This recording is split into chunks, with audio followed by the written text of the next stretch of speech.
Hello বন্ধুরা, আসসালামু আলাইকুম। আপনারা সবাই কেমন আছেন? আশা করি সবাই ভালো আছেন। আলহামদুলিল্লাহ, আমিও অনেক ভালো আছি। এখন আমি আপনাদের সামনে একটি নতুন রেসিপি নিয়ে হাজির হয়েছি। টাকি মাছের ভর্তা এবং ইলিশ মাছের ভর্তা বানিয়ে দেখাবো। আমি কিভাবে অনেক সহজ পদ্ধতিতে ভর্তাটি বানিয়ে দেখাই তা আপনারা দেখতে থাকুন, এবং সহজ পদ্ধতিতে বানালেও অনেক খেতে টেস্টি হবে। টাকি মাছের ভর্তা বানানোর জন্য পেঁয়াজ, কাঁচামরিচ, রসুন, ধনিয়া পাতা এইগুলো লাগতেছে। আর আমি একটা প্যান নিয়েছি, শুকনা মরিচও লাগতেছে। আমি একটা প্যান নিয়েছি, প্যানের ভিতরে তেল দিয়ে দিয়েছি, তেলটাও গরম হয়ে গেছে। আমি ইলিশ মাছ এবং টাকি মাছ সবগুলো একসাথে ভেজে নিব। ভেজে নেওয়ার পরে সেগুলো আমি আলাদা করে নিব। আপনারা দেখতে থাকুন আমি কিভাবে বানাই। টাকি মাছের ভর্তা হোক আর যে কোনো মাছের ভর্তায় আপনারা বেশি পরিমাণে রসুন দিবেন, তাহলে খেতে অনেক টেস্টি হবে। দেখুন আমি মাছগুলো কিভাবে ভেজে নিচ্ছি। আমার এক পাশটা ভেজে নেওয়া হয়ে গেছে, অন্য পাশটাও আমি উল্টায়ে দিয়েছি। দেখুন আমি লাল লাল করে একদম ভেজে নিব। ভেজে নেওয়ার পরে আমি উঠাবো। আমার মাছগুলো ভেজে নেওয়া হয়ে গেছে, মাছগুলো উঠিয়ে নিব। এক পাশে আমি কাঁচামরিচগুলো ভেজে নেওয়ার জন্য দিয়ে দিয়েছি। এখন আমি কাঁচামরিচ এবং মাছ ভেজে উঠিয়ে নিয়েছি। ওই তেলেই রসুন দিয়ে দিয়েছি, রসুনগুলো ভেজে নেওয়ার জন্যে। দেখুন রসুনগুলো যখন ভাজবেন একদম নর্মাল আঁচে ভাজবেন, তাহলে রসুনগুলো ভালো মতো সিদ্ধ হয়ে যাবে। বেশি জোরে তাপ দিলে রসুনগুলো লাল হবে, কিন্তু ভিতরটা সিদ্ধ হবে না, তখন খেতে ভালো লাগবে না। আমি রসুনটা উঠিয়ে নেওয়ার পরে ওই তেলেই পেঁয়াজ দিয়ে দিয়েছি। পেঁয়াজগুলো হালকা হালকা করে ভেজে নিব, বেশি কালার করব না। আপনারা দেখতে থাকুন আমি কিভাবে ভর্তাটা বানাচ্ছি।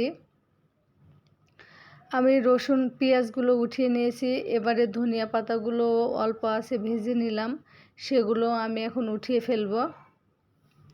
এরপরে শুকনা মরিচগুলো আমি ভেজে নিয়েছি অফ ক্যামেরায়। আপনারা দেখতে থাকুন। এবারে আমি মাছের সব কাঁটাগুলো ছাড়িয়ে নিব, তারপরেই ফিরে আসব। আমি যেভাবে বানাচ্ছি সেইভাবে যদি আপনারা বানান, তাহলে অনেক মজা হবে এবং অনেক টেস্টি হবে খেতে ভর্তাটা। অবশ্যই আমার মতো করে বানাবেন এবং ভিডিওটা স্কিপ না করে সম্পূর্ণ দেখবেন, তাহলে আপনারা এভাবে সহজ পদ্ধতিতে অনেক টেস্টি ভর্তা বানাতে পারবেন। একবার ভর্তা বানালে আর কখনো ভুলবেন না, সেই স্বাদ অনেক টেস্টি হয় এই ভর্তা। শুধু ভর্তা দিয়ে এক প্লেট ভাত অনায়াসে খেয়ে নেওয়া যায়। অবশ্যই আপনারা এইভাবে বাসায় ট্রাই করবেন এবং আমাকে কমেন্টে জানাবেন। দেখুন আমার মাছের কাঁটাগুলো ছাড়িয়ে নেওয়া হয়ে গেছে। এখন আমি মাছগুলো শিলপাটায় বেটে নিয়েছি। দেখুন আমি বেটে নিয়ে চলে এসেছি। এখন আমি মাছগুলো মাখাবো। মাখানোর জন্য আমি শুকনো মরিচ নিয়ে নিয়েছি। এবারে লবণ নিয়ে নিলাম স্বাদ মতো। আপনারা যেই পরিমাণে ঝাল খেতে চান সেই পরিমাণে লবণ মরিচ দিবেন। আমি আসলে একটু ভর্তা ঝাল খেতেই পছন্দ করি, তাই ঝাল ঝাল করেই বানাবো।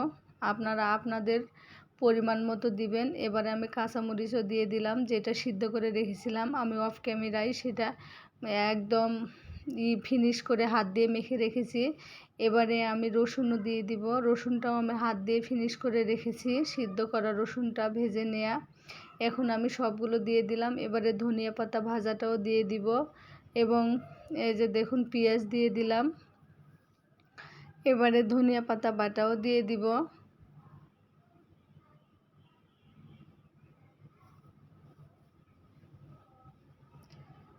এবারে সরিষার তেল দিয়ে সবগুলো একসাথে ভালোভাবে মেখে নিব। একদম ভালোভাবে মেখে নেবেন। সবগুলো মশলা যেন একসাথে ভালোভাবে মিশে, পেঁয়াজ, রসুন, ধনিয়া পাতা সব কিছুই যেন ভালোভাবে মিশে। দেখুন আমার টাকি মাছের ভর্তাটা মাখানো শেষ। এবারে আমি ইলিশ মাছের ভর্তাটা মাখিয়ে নিব।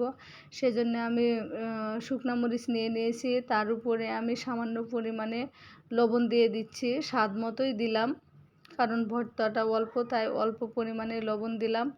এবারে কাঁচামরিচ দিলাম, পেঁয়াজ দিলাম, রসুন বাটা সিদ্ধ করা রসুনটা দিয়ে দিলাম। এবারে ধনিয়া পাতা ভাজাটাও দিয়ে দিলাম এবং সরিষার তেল দিয়ে দিলাম। সবগুলো একসাথে ভালোভাবে মেখে নিব। আপনারা দেখতে থাকুন আমি কিভাবে মেখে নিই। দেখুন আমার মেখে নেওয়া শেষ। এবার আমি পরিবেশন করে ফিরে এসেছি। দেখেই বুঝতে পারছেন আমার ভর্তাটা কী লোভনীয় হয়েছে। আপনারা অবশ্যই বাসায় এভাবে ট্রাই করবেন। দেখলেই বুঝতে পারছেন যে 1 প্লেট ভাত অনায়াসে খাওয়া যাবে এই ভর্তা দিয়েই শুধু। ওকে বন্ধুরা, আজকের ভিডিওটি আমার এ পর্যন্তই। সবাই ভালো থাকবেন, সুস্থ থাকবেন। আমার ভিডিওটি যদি ভালো লাগে তাহলে লাইক করবেন, শেয়ার করবেন এবং কমেন্ট করে দিবেন সবাই, এবং আমার চ্যানেলটি সাবস্ক্রাইব করে দিবেন। সবাই ভালো থাকুন, সুস্থ থাকুন বন্ধুরা, এবং আমার জন্য দোয়া রাখুন। সবাই আমার পাশে থাকুন। ইনশাল্লাহ আমিও আপনাদের পাশে থাকব। আমি আপনাদেরকে আরও ভিডিও উপহার দিব। ওকে ধন্যবাদ। আল্লাহ হাফেজ।